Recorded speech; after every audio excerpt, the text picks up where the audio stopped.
നമുക്ക് നമ്മുടെ നാടിനെക്കുറിച്ച് ചില ധാരണകളൊക്കെ ഇപ്പോൾ ഉണ്ട്. മാതാപിതാക്കൾ അറുത്തുകൊണ്ടിരിക്കുന്നത് പുതിയ ട്രെൻഡാണ്. ആത്മഹത്യകൾ വളരെ കൂടുതലായി സംഭവിച്ചുകൊണ്ടിരിക്കുന്നു. ചെറിയ ചെറിയ മക്കൾ പോലും ജീവിതം എന്തെന്ന് പഠിച്ചു വരുന്നതിൻ്റെ മുന്നേ ആത്മഹത്യയിൽ അഭയം തേടുന്ന നിരവധി വാർത്തകളാണ് നമ്മൾ കേട്ടുകൊണ്ടിരിക്കുന്നത്. അത് നിസ്സാരമായ കാരണങ്ങൾ കൊണ്ടാണ്. മതവും ധാർമ്മികതയും തീരെ സമ്മതിക്കാത്ത താന്തോന്നിത്തങ്ങളെല്ലാം വ്യാപകമായി നടന്നുകൊണ്ടിരിക്കുന്നു. അതിൻ്റെ അനുരണനങ്ങൾ നമ്മളെ അലോസരപ്പെടുത്തിക്കൊണ്ടുവരും. 2 ദിവസമായി നമ്മൾ കേട്ടുകൊണ്ടിരിക്കുന്ന ഒരു വാർത്ത കാമുകനോടൊപ്പം സല്ലപിച്ച് നടക്കുന്നതിനിടയിൽ ഗർഭിണിയായൊരു പെണ്ണിൻ്റെതാണ്. വയറുവേദന എന്നും പറഞ്ഞ് അവളുടെ ബന്ധുക്കൾ ഹോസ്പിറ്റലിലേക്ക് കൊണ്ടുവരികയും ഇടയ്ക്ക് അവൾ ബാത്റൂമിലേക്ക് പോയി സ്വന്തമായി പ്രസവം നടത്തി ആ കുഞ്ഞിനെ ബാത്റൂമിൻ്റെ ജനൽ വഴി പുറത്തേക്ക് വലിച്ചെറിയുകയും ചെയ്തതിൻ്റെ വാർത്തയാണ് ഇപ്പോൾ കേരളത്തിലെ മാധ്യമങ്ങളൊക്കെ ആഘോഷിച്ചുകൊണ്ടിരിക്കുന്നത്. ഇത് ഒറ്റപ്പെട്ടൊരു സംഭവമേ അല്ല. കൊന്നു വലിച്ചെറിയുന്നവർ കുറേയുണ്ട്. അങ്ങിങ്ങായിട്ട് ഉപേക്ഷിച്ചു പോകുന്നവരുണ്ട്. ഭാഗ്യം കൊണ്ട് മാത്രം ആ കുട്ടി ഇപ്പോൾ ജീവിച്ചിരിക്കുന്നു. നമ്മളൊക്കെ പത്രത്തിൽ വായിച്ചത് ആ കുട്ടി വന്ന് വീണത് കമ്പിയും കോൺക്രീറ്റിൻ്റെ വലിയ വലിയ കഷ്ണങ്ങളും വേസ്റ്റായി കൂടിക്കിടക്കുന്ന വളരെ ദുർഘടമായൊരു പ്രദേശത്തേക്കാണെന്ന്. പക്ഷെ അള്ളാഹുവിൻ്റെ കാവൽ കൊണ്ടും പടച്ച റബ്ബ കുഞ്ഞിൻ്റെ മരണത്തിൻ്റെ ഡേറ്റ് എത്തിക്കാത്തത് കൊണ്ടും ആ കുട്ടി ഇന്ന് സുഖം പ്രാപിച്ച് ആശുപത്രിയിലെ ജീവനക്കാരുടെ സുരക്ഷിതത്വത്തിൽ ഇന്നും ആ കുട്ടിയുണ്ട്. ഏറ്റവും അവസാനം ഇന്ന് വൈകിട്ട് നമ്മളൊരു വാർത്ത കേട്ടത് എനിക്ക് ആ കുഞ്ഞിനെ വേണ്ടെന്ന് മാതാവ് പറഞ്ഞു എന്നുള്ളത്. ഒരു മാതാവും ഒരു കുഞ്ഞും തമ്മിലുള്ള ബന്ധം എത്രമേൽ ദൃഢമായിരിക്കും. പരിശുദ്ധ ഖുർആൻ ഖിയാമത്തിൻ്റെ ഭീകരത പറയാൻ വേണ്ടി സൂറത്തുൽ ഹജ്ജിൻ്റെ 1-ാമത്തെ വാക്യം മുതൽ മാതാപിതാക്കൾ പാല് കൊടുത്തുകൊണ്ടിരിക്കുന്ന കുഞ്ഞുങ്ങളെ ഉപേക്ഷിക്കുന്ന ദിനം എന്ന് പ്രയോഗിക്കുന്നുണ്ട്. ഒരു മാതാവിന് തൻ്റെ കുഞ്ഞിനോട് ഏറ്റവും കൂടുതൽ ആർദ്രതയുണ്ടാകുന്ന ഘട്ടമാണത്. അവരോട് പ്രത്യേകമായ ഭാഷയിൽ സംസാരിച്ചുകൊണ്ട് അവരുടെ കൈയും കാലും ഒഴിഞ്ഞുകൊടുത്തുകൊണ്ട് നെഞ്ചോട് ചേർത്ത് പിടിച്ച് തൻ്റെ കുഞ്ഞിന് പാല് കൊടുക്കുന്ന ആ ഒരു ബന്ധം ലോകത്ത് ഒരു മനുഷ്യനും മറ്റൊരു മനുഷ്യനോട് ഉണ്ടാകുക സാധ്യമേ അല്ല. യംനാളിൻ്റെ ഭീകരതയെക്കുറിച്ച് പറയുമ്പോൾ യൗമ തറൗനഹ തദ്ഖലു കുല്ലു മുർളിയത്തിൻ അമ്മാ അർളഅത്, പരിശുദ്ധ ഖുർആൻ തുടങ്ങുന്നത് അങ്ങനെയാണ്. യൗമ തറൗനഹ, ഖിയാമത്ത് ബോധ്യപ്പെടുന്ന സംഭവിക്കുന്ന നിങ്ങൾക്ക് കാണാനാകുന്ന ആ ഒരു ഘട്ടം, ആ ഒരു ദിവസം. എന്താണ് അന്നത്തെ പ്രത്യേകത? യൗമ തറൗനഹ തദ്ഖലു കുല്ലു മുർളിയത്തിൻ അമ്മാ അർളഅത്, മുല കൊടുത്തുകൊണ്ടിരിക്കുന്ന കുഞ്ഞിനെ ഉപേക്ഷിക്കും മാതാവ് എന്ന്. കാരണം അത്രമേൽ ഭീകരമായിരിക്കുമെന്നതിൻ്റെ, പരിസരബോധം നശിക്കുമെന്നതിൻ്റെ, ബന്ധങ്ങളെക്കുറിച്ച് മറക്കുമെന്നതിൻ്റെ വലിയൊരു ഉദാഹരണമായി ഖുർആൻ ഇത് മുന്നോട്ട് വെക്കുന്നു. പക്ഷേ കൊല്ലാനും കൈക്കുഞ്ഞിനെ എന്ന് വേണ്ട പ്രസവിച്ച ഉടനെ ചോര പൈതലിനെ ഉപേക്ഷിക്കാനും ഇന്ന് ഒരു വലിയ സംഘം സ്ത്രീകൾ തയ്യാറാകുന്നു. അല്ലെങ്കിൽ അവരുടെ താന്തോന്നിത്യ ജീവിതം കൊണ്ട് അവർ അതിലേക്ക് നിർബന്ധിതരാകും. ഇതൊരു ചെറിയ സംഭവമല്ല. നമ്മൾ യൂറോപ്പിന് പിടിച്ചുകൊണ്ടിരിക്കുകയാണ്. ഏകദേശം 40 കോടിയിൽ താഴെ ആളുകളുള്ളൊരു നാടാണ് അമേരിക്ക എന്ന് പറയുന്നത്. നമ്മുടെ ഇന്ത്യയെയും ചൈനയൊക്കെ ചേർത്ത് നോക്കിയാൽ വളരെ കുറഞ്ഞ ജനസംഖ്യയാണ്. പക്ഷെ അവിടെ 4,80,00,000 ജാരസന്താനങ്ങളുണ്ട് എന്ന് നമ്മൾ മനസ്സിലാക്കണം. 4,80,00,000. 40 ലക്ഷത്തിൽ താഴെയുള്ളൊരു സമൂഹത്തിൽ 4,80,00,000 ജാരസന്താനങ്ങളുണ്ട്. അവർ അമേരിക്കയിലുണ്ടാക്കുന്ന സാമൂഹികവും സാമ്പത്തികവും വിദ്യാഭ്യാസപരവുമായ പ്രശ്നങ്ങളെ പുരസ്കരിച്ചാണ് ഫാദർലെസ് അമേരിക്ക പോലെയുള്ള പുസ്തകങ്ങളൊക്കെ വിരചിതമായത്. ഫാദർലെസ് അമേരിക്ക എന്നുള്ള പുസ്തകത്തിൻ്റെ അർത്ഥം തന്നെ ഒന്ന് പറഞ്ഞു നോക്കൂ. തന്തല്ലാത്ത അമേരിക്ക എന്നാണ്. എന്തുകൊണ്ട് തന്തയില്ലാത്ത 5 കോടിയോളം കുഞ്ഞുങ്ങളുണ്ടായി? നിർബാധം സെക്സിന് സമ്മതമുണ്ട് അവിടെങ്ങളിൽ. യൂറോപ്പിലും സ്കാൻഡിനേവിയൻ നാടുകളിലൊക്കെ ഉള്ളൊരു സ്വഭാവം അതാണ്. അതുകൊണ്ടാണ് വേൾഡ് ഹാപ്പിനെസ് ഇൻഡെക്സിൽ എപ്പോഴും നോർവേയും സ്വീഡനും ഡെൻമാർക്കും ഒക്കെ മുന്നിൽ നിൽക്കുന്നത്. വേൾഡ് ഹാപ്പിനെസ് ഇൻഡെക്സിൽ മുന്നിലാണ് അവർ. എന്തുകൊണ്ട്? എല്ലാ താന്തോന്നിത്വത്തിനും സുലഭമായ സംവിധാനങ്ങളുണ്ട്. ഇഷ്ടംപോലെ മദ്യം ലഭിക്കും, ഇഷ്ടംപോലെ ലൈംഗിക വീഴ്ചക്കുള്ള അവസരം കിട്ടും. അവരോട് ധാർമ്മികതയെക്കുറിച്ചും മതത്തെക്കുറിച്ചും പരലോകത്തെക്കുറിച്ചും ദൈവത്തെക്കുറിച്ചും ഗ്രന്ഥങ്ങളെക്കുറിച്ചും ഒരു പരിചയവും ബോധവുമില്ലാത്ത അവരോട് നിങ്ങൾ ഹാപ്പിയാണോ എന്ന് ചോദിക്കുമ്പോൾ അവരാന്ന് പറയും. അങ്ങനെ വേൾഡ് ഹാപ്പിനെസ് ഇൻഡെക്സിൽ എപ്പോഴും മുന്നിൽ നിൽക്കും ഈ സ്കാൻഡിനേവിയൻ നാടുകൾ. പക്ഷേ ലോകത്ത് ഏറ്റവും കൂടുതൽ ആത്മഹത്യ നടക്കുന്നത് അവിടെയാണ്. ഹാപ്പിനെസ് ഇൻഡെക്സിൽ മുന്നിൽ നിൽക്കുമ്പോൾ എങ്ങനെയാണ് ആത്മഹത്യ സംഭവിക്കുക? യഥാർത്ഥത്തിൽ അവർ ആനന്ദം അനുഭവിക്കുന്നുണ്ടെങ്കിൽ അവരെങ്ങനെയാണ് ഇടയ്ക്കിടയ്ക്ക് വെച്ചിട്ട് മരണത്തെ സ്വീകരിക്കുക? ഇതാണ് ഞാൻ സൂചിപ്പിച്ചു കൊണ്ടിരിക്കുന്നത്. ലോകം തലകീഴായി നിൽക്കാൻ പഠിച്ചുകൊണ്ടിരിക്കുന്നു എന്നല്ല, യൂറോപ്യരിൽ നിന്ന് അത് സ്വീകരിച്ചു വന്ന് നമ്മുടെ ഗ്രാമപ്രദേശങ്ങളിൽ പോലും മനുഷ്യന് പകരം കുറേ ഇരുകാലി മൃഗങ്ങൾ ജീവിച്ചുകൊണ്ടിരിക്കും. ധാരയും ആക്ഷേപിക്കാൻ വേണ്ടി പറയുന്നതല്ല. നമ്മുടെ വാക്കും നമ്മുടെ സംസ്കാരവും നമ്മുടെ ബോഡി ലാംഗ്വേജും നമ്മുടെ ജീവിത ശൈലി പോലും നിയന്ത്രിക്കുന്നത് നമ്മളൊന്നുമല്ല എന്ന വളരെ മാരകമായൊരു ഘട്ടത്തിലൂടെയാണ് നമ്മൾ കടന്നു പോകുന്നത്. നമ്മളെ ഭാഷ പോലും നിയന്ത്രിക്കുന്നത് നമ്മളല്ലേ. നമ്മളെന്ത് പ്രയോഗിക്കണമെന്ന് തീരുമാനിക്കുന്നത് നമ്മളല്ലേ. നമ്മൾ ഏത് ആറ്റിറ്റ്യൂഡിലേക്ക് എത്തണമെന്ന് തീരുമാനിക്കുന്നത് നമ്മളല്ല. പ്രത്യേകിച്ച് കേരളത്തെ ടാഗ് ചെയ്തുകൊണ്ട് കുറേയേറെ വ്യവസ്ഥാപിതമായ പ്രവർത്തനങ്ങൾ നടന്നുകൊണ്ടിരിക്കുന്നു. അതിന് ഗവൺമെൻറ്റുകളുടെ പിന്തുണ കിട്ടുന്നു, കോടതികളുടെ സമ്മതം കിട്ടുന്നു. ഇത് വെറുതെ പറയുന്നൊന്നുമല്ല. കേരളത്തിൽ ധാർമ്മികത നിലനിൽക്കുന്നുണ്ട് എന്നത് ലോകപ്രസിദ്ധമാണ്. കേരളത്തിൽ മതപരമായി നല്ല ഉത്തേജനമുണ്ടെന്നതും എല്ലാവർക്കും അറിയാവുന്നതാണ്. ലോകാടിസ്ഥാനത്തിൽ തന്നെ ചിന്തിച്ചാൽ മുസ്ലിം സൊസൈറ്റിക്കുള്ളിൽ ആത്മഹത്യ വളരെ കുറവാണ് എന്നത് ഔദ്യോഗിക പഠനങ്ങളാണ്. മുസ്ലിം സൊസൈറ്റിക്കുള്ളിലാണ് വൃദ്ധസദനങ്ങൾ വളരെ കുറവുള്ളതെന്ന് എല്ലാവർക്കും അറിയാവുന്നതാണ്. വെട്ടി കൊച്ചുബാവൻ്റെ വൃദ്ധസദനം എന്ന നോവൽ വായിച്ചിട്ടുണ്ടാവും ആരെങ്കിലുമൊക്കെ. വൃദ്ധസദനത്തിൽ നടക്കുന്ന തീവ്രമായ ബുദ്ധിമുട്ടുകളെക്കുറിച്ച് അദ്ദേഹം വളരെ മനോഹരമായി ആ പുസ്തകത്തിൽ കുറിച്ചിടുന്നുണ്ട്. കേരളത്തിൽ താന്തോന്നിത്വത്തിൻ്റെ കുറേ വേഷനുകളിൽ മുസ്ലിം പേരുള്ളവരെ കാണാം നമുക്ക്.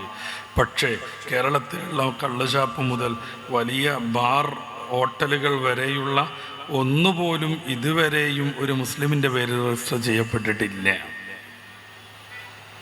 അതുകൊണ്ട് തന്നെ മതം പഠിച്ചവരാണ് കേരളത്തിലുള്ള വിശ്വാസികൾ. അവരതിൽ നിന്ന് പതിയെ പതിയെ മാറ്റിയിട്ട് അവരെ കൂടെ ലിബറലിസത്തിൻ്റെയും താന്തോന്നിത്വത്തിൻ്റെയും ആളുകളാക്കി മാറ്റണം. അതിനുവേണ്ടി വ്യാപകമായ പ്രവർത്തനങ്ങൾ നടക്കുന്നു. ഒരു പ്രഭാഷണത്തിൽ തീർക്കേണ്ടതല്ല ഇത്. ക്യാപിറ്റലിസത്തിൻ്റെ സാമ്പത്തിക മോഹം കൊണ്ടുണ്ടാകുന്ന അധാർമിക പ്രവർത്തനങ്ങൾ മുതൽ കുറച്ച് ആഴത്തിൽ നിന്ന് ചർച്ച ചെയ്യേണ്ടതുണ്ട്. USSR ഇല്ലാതെയായി തീർന്ന് ക്യാപിറ്റലിസം ലോകത്ത് ഏകമാന ശക്തിയായി തീർന്നിടം മുതലുള്ളത് നമുക്ക് ചർച്ച ചെയ്യാം. ഒരു വേദി അതിന് അത്രമേൽ പര്യാപ്തമല്ലെന്ന് ഞാൻ മനസ്സിലാക്കുന്നു. എന്തായാലും പണം വേണമെന്ന് കരുതി ആ പണം സംഭരിക്കുന്നതിന് യാതൊരുവിധ മാന്യതയും മര്യാദയും ധാർമ്മികതയും പാലിക്കാതെ വലിയൊരു സമൂഹം ലോകത്ത് അങ്ങോട്ടും ഇങ്ങോട്ടും കഠിനാധ്വാനം ചെയ്ത് മുന്നോട്ട് പോകുമ്പോൾ അത് ശരിയല്ലെന്ന് വിളിച്ചു പറയാൻ കുറച്ചാളുകൾ വേണം. അവരെ സൃഷ്ടിക്കാനാണ് SSF ശ്രമിച്ചുകൊണ്ടിരിക്കുന്നത്. ഞാൻ പറഞ്ഞു, കോടതിയും ഗവൺമെൻറ്റും ഒക്കെ സപ്പോർട്ടാണ്. ഈ കഴിഞ്ഞ വർഷം നമ്മുടെ ബഡ്ജറ്റിൽ 5,92,00,000 രൂപ വകയിരുത്തിയത് ട്രാൻസ്ജെൻഡറുകൾക്ക് വേണ്ടിയാണ്. എന്താണ് ട്രാൻസ്ജെൻഡർ? പുരുഷനായി പിറന്ന് പുരുഷനായി വളർന്ന് പുരുഷനാണ് എന്നതിൻ്റെ എല്ലാവിധ പ്രകടിത അടയാളങ്ങളും പ്രകടിപ്പിക്കുന്നവരാണ്. ഏതോ ഒരു പ്രചോദനത്തിലും പ്രലോഭനത്തിലും കുടുങ്ങിയിട്ട് ഇനി മുതൽ സ്ത്രീയാണെന്ന് തോന്നിത്തുടങ്ങുന്നു. പിന്നെ സ്ത്രീയായി മാറാൻ വേണ്ടി വളരെ മെനക്കെട്ട് പെയിൻഫുള്ളായ കുറേ സർജറികളൊക്കെ നടത്തിക്കൊണ്ടിരിക്കുന്നു. മറിച്ചും പെണ്ണായി ജനിച്ച് പെണ്ണായി വളരുന്നു. അതാണ് മാനവികം, അതാണ് പ്രകൃതിപരം. ബാക്കിയുള്ളതൊക്കെ പ്രകൃതി വിരുദ്ധമാണ്, അള്ളാഹുവിൻ്റെ തീരുമാനത്തിന് വിരുദ്ധമാണ്. പക്ഷെ നമ്മുടെ കേരളത്തിലൊക്കെ അത് വ്യാപകമായി വന്നു. 2025 360 പേരാണ് ലിംഗം മാറാൻ വേണ്ടി, ജെൻഡർ മാറാൻ വേണ്ടി, ആണ് പെണ്ണാവാനും പെണ്ണാണാവാനും സർജറിക്ക് വിധേയരായത് നമ്മുടെ കൊച്ചു കേരളത്തിൽ. നല്ല സാമ്പത്തികമായ സഹായം ഗവൺമെൻറ്റിൽ നിന്ന് ലഭ്യമാകുന്നുണ്ട്. അതിന് നല്ല പ്രചോദനമാണ്. ഒരു പെണ്ണ് ആണാവാൻ തീരുമാനിച്ചാൽ 5 ലക്ഷം ഉടൻ ഗവൺമെൻറ്റിൽ നിന്ന് അവർക്ക് ലഭ്യമാകും. ഒരാണ് പെണ്ണാവാൻ വിചാരിച്ചാലോ 3 ലക്ഷം. പിന്നെ 25,000 അവരുടെ ആശുപത്രി പറഞ്ഞു വരുമ്പോൾ, പിന്നെ മാസാമാസവും അവരുടെ തുടർ ചികിത്സയ്ക്ക് വേണ്ടി 3,000 വീതം. ഇത് കേരള ഗവൺമെൻറ്റിൻ്റെ ഫണ്ടിനെ കുറിച്ചാണ് ഞാൻ പറഞ്ഞത്. ഇതിലേറെ കൂടുതലായി കേന്ദ്ര ഗവൺമെൻറ്റിൻ്റെ ഫണ്ടുണ്ട്. രാഷ്ട്രീയ പാർട്ടികൾക്കൊക്കെയും ട്രാൻസ്ജെൻഡർ പാർട്ടികൾ രൂപപ്പെട്ടു വന്നുകൊണ്ടിരിക്കുന്നു. നമ്മളേതെങ്കിലും ഒരു വിഭാഗത്തെ അടച്ചേക്ഷിപ്പിക്കാനല്ലത് പറയണത്. എന്തായാലും സമ്പൂർണ്ണ ആരോഗ്യത്തോടെ നടക്കുന്ന ഒരു മനുഷ്യൻ ഏതോ ഒരു തോന്നലിൻ്റെ പുറകെ പോയിട്ട് ആ തോന്നലനുസരിച്ച് ശരീരത്തെ പാകപ്പെടുത്തുക എന്ന ക്യാപിറ്റലിസ്റ്റ് ദുരാഗ്രഹത്തിന് വഴിപ്പെട്ടുകൊണ്ട്, അങ്ങനെ പറയാൻ കാരണം എന്താണ്? ക്യാപിറ്റലിസത്തിന് വേണ്ടത് പണം മാത്രമാണ്. അത് മനുഷ്യൻ നശിച്ചാലും അവർക്ക് യാതൊരു തകരാറുമില്ല. നമ്മളൊക്കെ മനസ്സിലാക്കിയിടത്തോളം ഈ പറഞ്ഞ കലാപരിപാടിക്ക് ആണിന് പെണ്ണാവാനും പെണ്ണിന് ആണാവാനും ചുരുങ്ങിയത് 14ഓളം സർജറി ഓപ്പറേഷൻ നടത്തേണ്ടത്. അതിനെത്രമേൽ ഔഷധം വേണം, എത്രമേൽ ആശുപത്രിവാസം വേണം, എത്രമേൽ സർജിക്കൽ എക്യുപ്മെൻറ്റ്സ് ഉപയോഗിക്കണം, എല്ലാം കഴിഞ്ഞിട്ട് ബ്ലീഡിങ് നിയന്ത്രിക്കാൻ വേണ്ടി എത്രമേൽ മെൻസസ് പാഡുകൾ ചിലവായിക്കൊണ്ടിരിക്കും. തുടർ ചികിത്സയ്ക്കും ഹോർമോൺ ട്രീറ്റ്മെൻറ്റിനും വലിയ പൈസ വരും.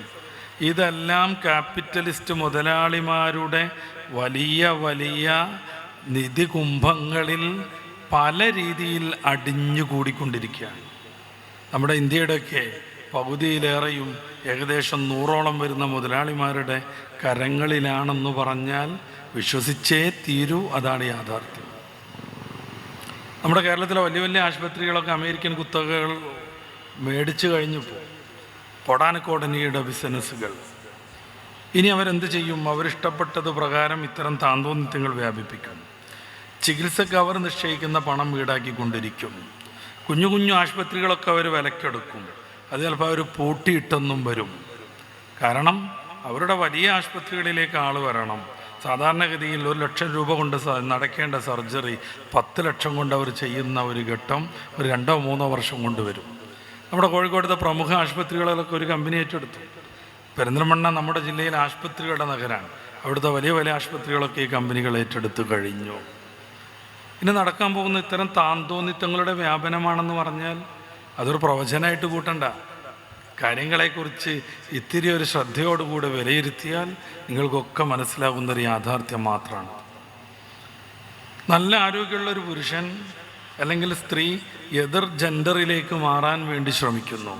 പിന്നെ ജീവിതകാലം മുഴുവൻ അവർ രോഗികളായി മാറും. ജീവിതകാലം മുഴുവൻ ഹോർമോൺ ട്രീറ്റ്മെൻറ്റ് നടത്തിക്കൊണ്ടേയിരിക്കണം. അല്ലെങ്കിൽ അടിസ്ഥാനപരമായ ഹോർമോൺ രൂപപ്പെടുകയും അല്ലെങ്കിൽ അത് പ്രകടമാവുകയും അതുവരെ അധ്വാനിച്ച് ഏത് ലിംഗത്തിലേക്കാണോ പോയത് അതിൽ നിന്ന് മാറി അടിസ്ഥാന ലിംഗത്തിൻ്റെ ലക്ഷണങ്ങൾ കാണിച്ചു തുടങ്ങുകയും ചെയ്യും. അപ്പോൾ എന്നു മരിക്കുന്നോ അതുവരെയും രോഗിയായി നിൽക്കണം എന്നതാണ് ഇപ്പോൾ അവർക്ക് ഈ ക്യാപിറ്റലിസ്റ്റുകൾ വിധിക്കുന്ന ഏറ്റവും പ്രധാനപ്പെട്ട ഒരു ശിക്ഷ എന്ന് വേണമെങ്കിൽ നമുക്ക് പറയണം. ഇത് പാടില്ലെന്ന് പറയുമ്പോഴോ നമ്മൾ 6-ാം നൂറ്റാണ്ടിലെ ആളുകളായി മാറും. അതല്ല വേണ്ടതെന്ന് പറഞ്ഞാലോ ചിലപ്പോൾ കേസും കോടതിയുമായി തീരും.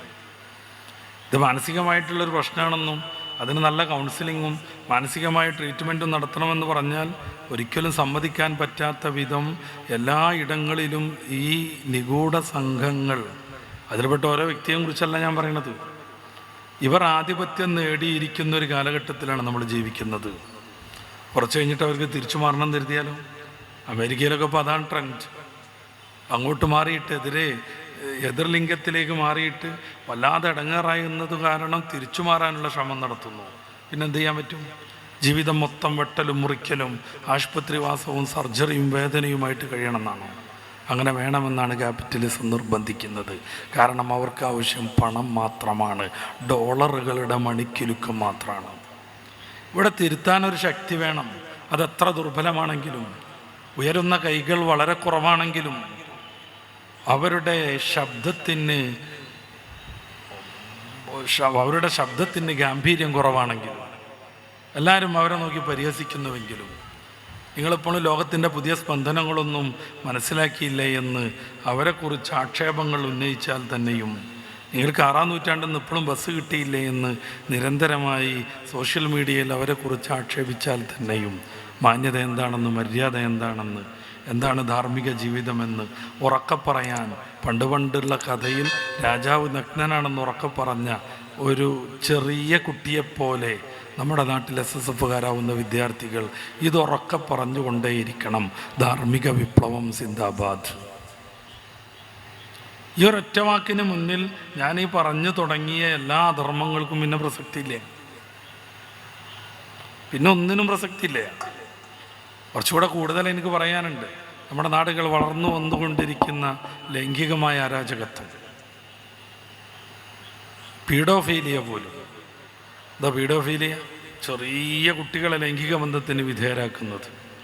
ധാർമ്മികത നശിച്ച് എല്ലാ താന്തോന്നിത്വവും നമ്മുടെ വീട്ടിലേക്ക്, നമ്മുടെ കൈവെള്ളയിലേക്ക് ഈ സെൽഫോൺ വഴി കടന്നു വന്നതിൻ്റെ അനന്തരഫലമായി കേരളത്തിൽ നടക്കുന്ന സെക്സൽ ഹറാസ്മെൻറ്റുകളിൽ ഏറ്റവും കൂടുതൽ 60% ഗാർഹിക പീഡനങ്ങളാണ് എന്ന് റിപ്പോർട്ടുകൾ പുറത്തു വരുന്നു. ഇവിടെ തിരുത്തനാവേണ്ട ആവശ്യമില്ലേ? എന്താ ഗാർഹിക പീഡനങ്ങൾ? സുരക്ഷിതത്വം നൽകേണ്ട കരങ്ങൾ തന്നെയും ഈ പാവപ്പെട്ട മക്കളെ പീഡിപ്പിച്ചുകൊണ്ടിരിക്കുന്നത്. അതിൽ അച്ഛനുണ്ട്, അമ്മാവനുണ്ട്, ജ്യേഷ്ഠനുണ്ട്, ജ്യേഷ്ഠത്തിയുടെ ഭർത്താവാകുന്ന അളിയൻകയുണ്ട്. കേരളത്തിൽ നടക്കുന്ന സെക്സൽ ഹറാസ്മെൻറ്റുകളിൽ 60%-ലേറെയും ഗാർഹിക പീഡനങ്ങളാണ് എന്ന് കണക്കുകൾ പറയുന്നു.